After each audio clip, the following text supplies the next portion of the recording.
కృష్ణా జిల్లాలో యూరియా అనేది నిరంతరంగా సరఫరా చేయబడుతూ ఉన్నది. ఇప్పటివరకు సెప్టెంబర్ 1వ తేదీ నుంచి ఈ రోజు వరకు 3180 మెట్రిక్ టన్నులు పంపిణీ కావడంతో వాటన్నింటిని కూడా సరఫరా చేయడం జరిగింది. అలాగే ఈరోజు 1381 మెట్రిక్ టన్నులు జిల్లాకి వస్తూ ఉంది. అది కూడా డిస్ట్రిబ్యూషన్ స్టార్ట్ చేశారు.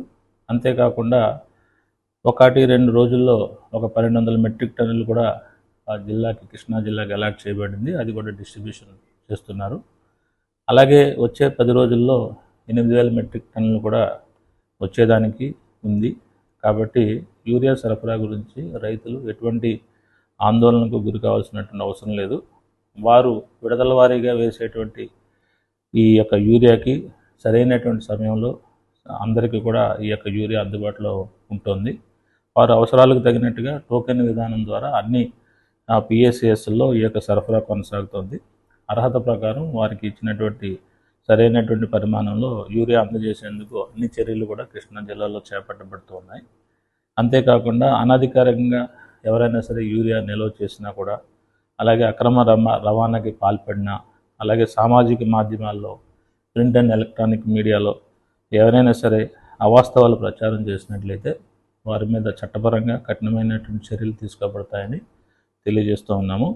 అట్లాగే డిస్ట్రిబ్యూషన్ సెంటర్లో టోకెన్ సిస్టమ్ అమలు చేయబడుతుంది. కాబట్టి పోలీసు వారికి రైతులందరూ కూడా సహకరించాల్సిందిగా కోరుతున్నాము.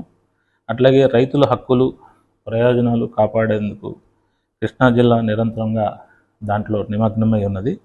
కాబట్టి రైతులు ఏ రకమైనటువంటి ఆందోళన, అపోహలకు గురి కాకుండా వారికి అలాట్ చేయబడినటువంటి పిఎస్సిఎస్లో, వాళ్ళకి దగ్గరలో ఉన్నటువంటి పిఎస్సిఎస్లో ఈ యొక్క యూరియాని స్వేచ్ఛగా తీసుకొని వారి యొక్క వ్యవసాయానికి ఉపయోగించుకోవాల్సిందిగా విజ్ఞప్తి చేస్తాము.